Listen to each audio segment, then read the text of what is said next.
আসসালামু আলাইকুম। আইসিসি বলতে ইন্টারন্যাশনাল ক্রিকেট কাউন্সিল মনে হইলো, এখন কিন্তু এটা ইন্ডিয়ান ক্রিকেট কাউন্সিল হয়ে গেছে। দেখেন ইন্ডিয়ান ক্রিকেট কাউন্সিল কেন হয়েছে? কারণ ক্রিকেটকে আগে মনে বলা হইতো যে ভদ্রলোকের খেলা, কিন্তু এই ভদ্রলোকের খেলা ইন্ডিয়াতে আইসা মনে হয় যে আত্মহত্যা করছে। দেখেন ইন্ডিয়াতে অনেক গুণী সাবেক প্লেয়ার আছে, অভিজ্ঞ প্লেয়ার আছে, যারা ক্রিকেটকে ইচ্ছা করলে অনেক কিছু দিতে পারে, অনেক উপরে নেওয়া যেতে পারে। তাদেরকে সাইডে রাইখা এক মানসিক প্রতিবন্ধী বা শারীরিক প্রতিবন্ধী মানুষ টাইপের মানুষ আইনা এই যে আইসিসি প্রেসিডেন্ট বানাই দিছে। তারে দেখলে আমার প্রায় সময় মনে হয় কি জানেন, যে বাংলাদেশের মধ্যে অনেক জমিনের মধ্যে কাকতারুয়া বসে না, এই যে মানুষ রূপী একটা কিছু বানায় আসে, এই যে পুন্দি দিয়ে এরকম একটা লাডি ঢুকায়া জমিনের মধ্যে দাঁড়া করায় রাখে যাতে পশু পাখি আশেপাশে না আসে। এই টাইপের মানুষ তারে দেখলে মনে হয়।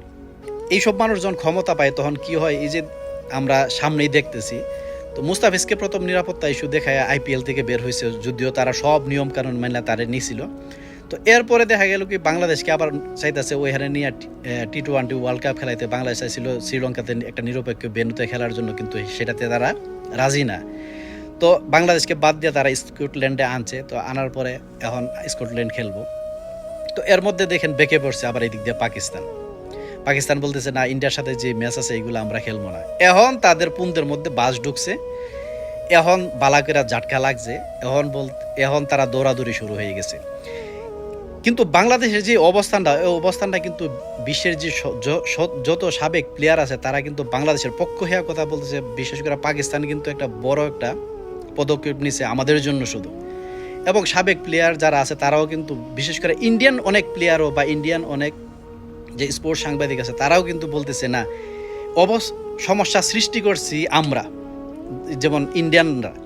তো এখানে বাংলাদেশ যদি আসতে না করে, এটা তো যৌক্তিক কারণ আছে, কারণ আমরা নিরাপত্তা দিতে পারবো না, ওইখানে বাংলাদেশ কেনে আসবে? কিন্তু এইগুলা সবাই আমাদের পক্ষে কথা বললো, কিন্তু আমাদের দেশে কিছু হারামখোর আছে, দালালের ঘরের দালাল, যারা আজীবন ইন্ডিয়ানরা পা চাটতেছে। এই পা চাটা গুলামেরা এখন পা চাটতে পারে না, এখন তাদের মাথা নষ্ট হয়ে গেছে। বিশেষ করে একটা নট আউট নোমান নামের একটা বাবা হোর আছে না, দেখবেন যে মুস এখান থেকে লম্ব এখানে পর্যন্ত হচ্ছে, কেমন ছাগলের মতন লাগে। এই হালার পুঁতে বেশি চিল্লাচিল্লি করেছে। ওর পিছন দিয়া যদি একটা স্টাম্প যদি ঢুকাই দেওয়া যেত, তাহলে মনের মধ্যে একটু শান্তি লাগলো। এইসব দালালদের জন্য মনে করেন বাংলাদেশ সব সময় পাচারণ লাগবো। আর না হয় সমস্যা যারা সৃষ্টি করছে তারা পর্যন্ত বলতেছে না ঠিক আছে, অথচ আমাদের শিক্ষা বলি না ঠিক নাই। কে এমন কি জিন্দিগিতে হয় নাই? যখন ইন্ডিয়া চ্যাম্পিয়ন ট্রফি খেলতে পাকিস্তানে যাওয়ার জন্য বারণ করছিল, তখন কি আইসিসি বোর্ডের মধ্যে ভোটাভুটি হয়েছিল? আমাদের জন্য যে ভোটাভুটি সিস্টেম চালু হয়ে গেছে, এরকম বহু দেশ খেলতে গেছে না, তার জন্য কি তারা ধ্বংস হয়ে গেছে? কিছু সময় যদি, এটা তো আমাদের অপরাধের জন্য না, কিছু সময় যদি আমরা স্ট্রং হয়ে যদি না দাঁড়াইতে পারি, সবাই একসাথে হয়ে সারা জীবনে পা চাটতে হইব। যেখানে দেশের 99% মানুষ ইন্ডিয়াতে যাওয়ার বিপক্ষে, আর তোদের মতো দালাল কিছু আছে সারাদিন চিল্লাচিল্লি করস না, ওইখানে যে হেলতে তোদেরকে জুতা দিয়া পেড়াইলেও আছে না, তোদের মান সম্মানের মধ্যে লাগবে না, দালালেরা।